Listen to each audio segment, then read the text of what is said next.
जम्मू कश्मीर से ये बड़ी खबर आपके सामने रख रहे हैं। एनकाउंटर यहाँ पर सामने आ रहा है। क्या कुछ अपडेट है वो आपको यहाँ पर बताने जा रहे हैं कि किस तरह से बारामूला में मुठभेड़ यहाँ पर सामने आई है। तो जम्मू कश्मीर के बारामूला से इस वक्त की बड़ी खबर मुठभेड़ को लेकर आपके सामने मेजर को गोली लगने की खबर यहाँ पर सामने आ रही है। ये पूरा इलाके में ये मुठभेड़ चल रही है जिसके बारे में अपडेट आप तक पहुंचा रहे हैं। सुरक्षा बल के साथ पुलिस भी मौजूद है।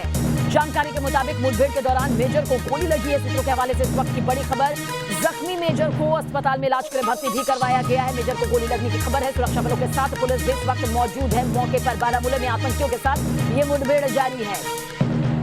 पाक की नापाक हरकत लगातार यहाँ पर सामने आ रही है। बौखलाया है पाक, बिल्कुल वैसे ही जैसे चीन इस वक्त बौखलाया हुआ है मुठभेड़ के दौरान मेजर को गोली लगने की खबर पर। ज्यादा अपडेट के लिए हमारे संवाददाता इदरीस लोन मौजूद है। इदरीस, क्या कुछ जानकारी मुठभेड़ को लेकर और साथ ही मेजर को गोली लगने को लेकर?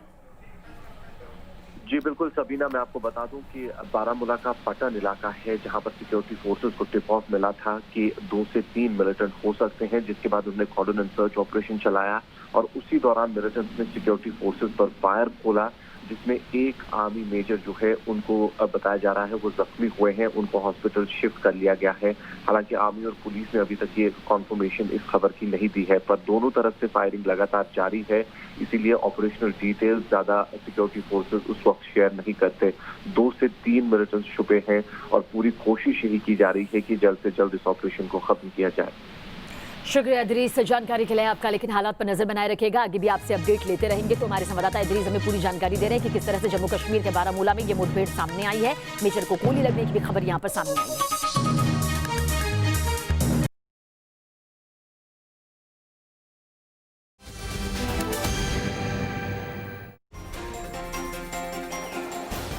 नेपाल की राजधानी काठमांडू के पुल चौक में लॉकडाउन के दौरान जबरन धार्मिक जुलूस निकालने को लेकर स्थानीय युवकों और पुलिस के बीच जमकर झड़प हुई। पथराव के दौरान कई पुलिसकर्मी घायल हो गए। हालात को काबू करने के लिए पुलिस ने बल प्रयोग करते हुए आंसू गैस के गोले छोड़े और पानी के बौछारों से लोगों को पीछे खदेड़ा। काफी मशक्कत के बाद हालात काबू में हुए। हालांकि हालात अब भी तनावपूर्ण हैं। नेपाल की 19 जनजातियों में प्रसिद्ध धार्मिक लाल मत्स्येंद्र नाथ की रथ यात्रा हर साल निकाली जाती है। इस साल कोरोना महामारी और लॉकडाउन के दौरान सरकार की ओर से किसी आयोजन पर रोक है।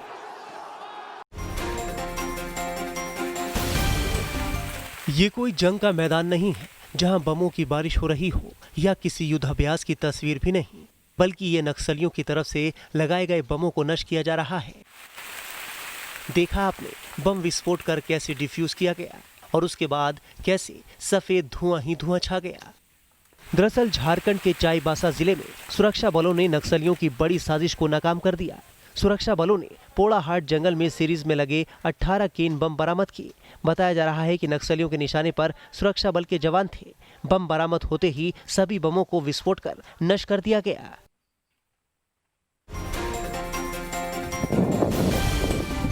एक युवक को बेरहमी से पीटते 2 युवक की लाठी डंडों से पिटाई। खुद की जान बचाने के लिए गुहार लगाता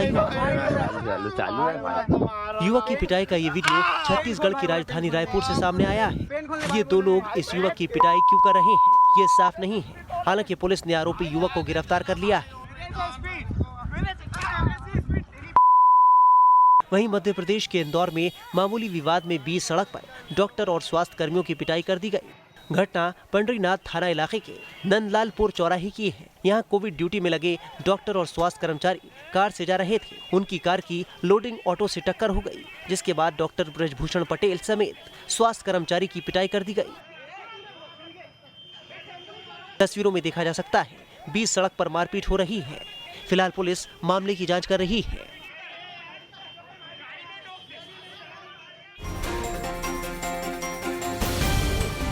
यूपी के झांसी में एक पेट्रोल पंप पर डीजल भरवाने आए कार सवारों ने सेल्समैन के साथ मारपीट की और फिर उससे 4,500 रुपए छीनकर फरार हो गए। ये पूरी घटना पेट्रोल पंप पर लगे सीसीटीवी में कैद हो गई। घटना झांसी के रक्षा थाना इलाके की है। आए दिन सामने आ रही ऐसी घटनाओं से सूबे की कानून व्यवस्था पर सवाल खड़े हो रहे हैं। मारपीट में पेट्रोल पंप का सेल्समैन दिलीप गंभीर रूप से घायल है। आंध्र प्रदेश के कडप्पा जिले में एक ट्रक ड्राइवर की सीमेंट चोरी करने के आरोप में बेरहमी से पिटाई की गई। देखिए कैसे एक ट्रांसपोर्ट कंपनी के ड्राइवर को तालिबानी सजा दी जा रही है। युवक को बांधकर मानो उस पर कोड़े बरसाए जा रहे हैं। सिर्फ इतनी सी बात पर कि पीड़ित ड्राइवर पर सीमेंट चोरी करने का आरोप है। वीडियो वायरल होने के बाद पुलिस हरकत में आई और आरोपी के खिलाफ केस दर्ज कर उसे तुरंत गिरफ्तार कर लिया।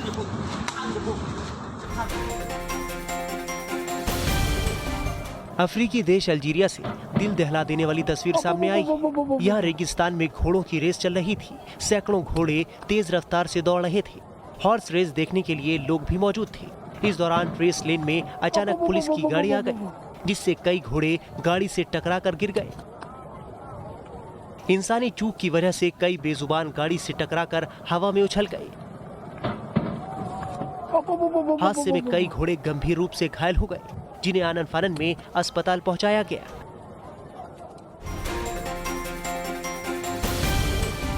दक्षिण कोरिया में आए शक्तिशाली तूफान मेसक ने जबरदस्त कोहराम मचाया है।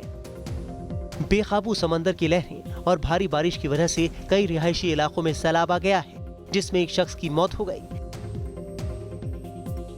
तूफान की वजह से कई इमारतों को नुकसान पहुंचा है। तूफान का सबसे ज्यादा कहर बुसान शहर पर हुआ है, जहां 4 एटमी प्लांट बंद होने से बिजली आपूर्ति बाधित हो गई है, जिसके चलते कई शहरों में करीब 3 लाख से ज्यादा घरों की बिजली गुल हो गई, जबकि 2000 से ज्यादा लोगों को सुरक्षित जगह पर पहुंचाया गया। समंदर से उठने वाले तूफान का रुख उत्तर कोरिया की तरफ है। मौसम विभाग के मुताबिक उत्तर कोरिया पहुंचने तक ये तूफान कमजोर पड़ जाएगा। ग्वालियर में लोकतंत्र बचाओ संगठन के बैनर तले प्रदर्शनकारियों ने कुछ इस अंदाज में विरोध प्रदर्शन किया। ये प्रदर्शनकारी अपने साथ 22 नेताओं के पुतले भी लाए थे। ये उन विधायकों के पुतले थे जो ज्योतिरादित्य सिंधिया के साथ कांग्रेस से बगावत कर बीजेपी में आ गए हैं। हालांकि बाद में पुलिस ने इनके पास से पुतले जब्त कर लिए और प्रदर्शनकारियों को हिरासत में ले लिया। इस दौरान पुलिसकर्मियों और प्रदर्शनकारियों के बीच धक्का मुक्की भी देखने को मिली। बता दें कि इन विधायकों के इस्तीफा देने के बाद एमपी में उपचुनाव होने वाले हैं, जिसके चलते इन दिनों ग्वालियर चंबल इलाके का राजनीतिक पारा काफी चढ़ गया है। कांग्रेस इन विधायकों के बगावत को गद्दारी बता रही है।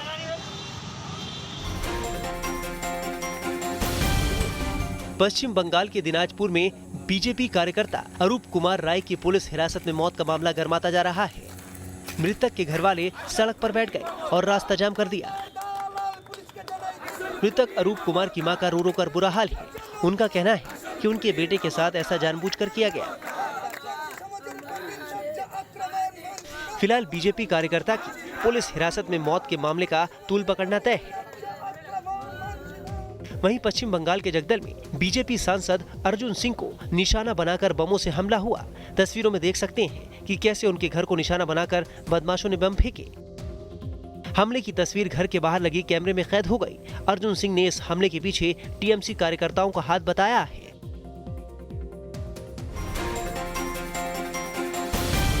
जयपुर में बारिश ने नगर निगम की पोल खोलकर रख दी है।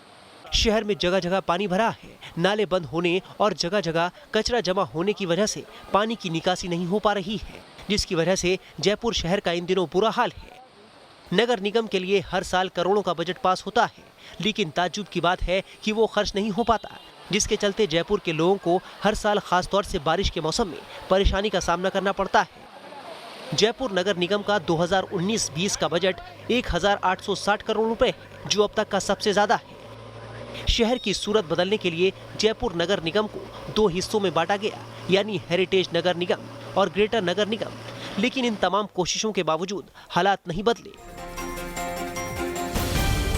भारत में कोरोना की रफ्तार तेजी से बढ़ रही है। 24 घंटे में संक्रमितों की संख्या में रिकॉर्ड तोड़ इजाफा हुआ है। पिछले एक दिन में 83,883 नए मरीज सामने आए हैं, जबकि 1,043 लोगों की जान गई है।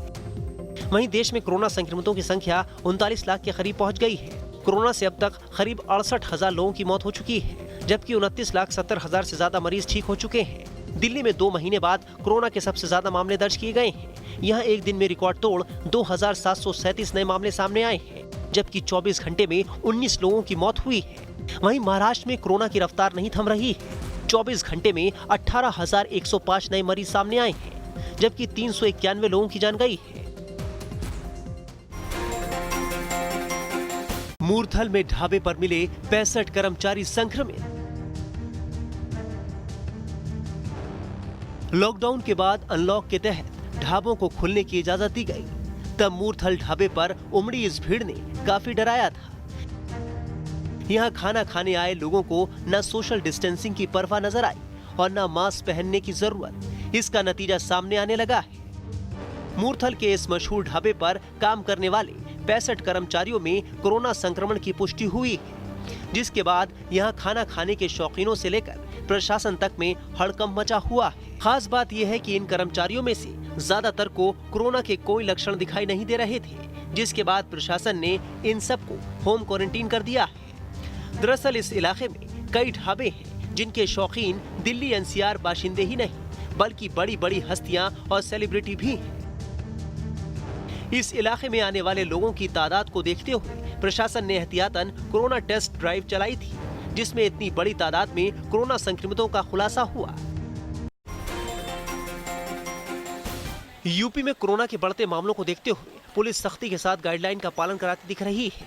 मेरठ में पुलिसकर्मी बाजारों और भीड़भाड़ वाले इलाकों का दौरा कर उन लोगों का चालान काट रहे हैं जो मास्क नहीं पहन रहे या फिर गाइडलाइन का उल्लंघन कर रहे हैं। ऐसे लोगों के साथ सख्ती से निपटा जा रहा है। दूसरी तरफ वाराणसी में लोग सोशल डिस्टेंसिंग की खुलेआम धज्जियां उड़ाते दिख रहे हैं। न लोगों को 2 गज की दूरी का ख्याल है और न मास्क पहनने की फिक्र। बाजारों में आजकल लोगों का हुजूम दिखाई दे रहा है।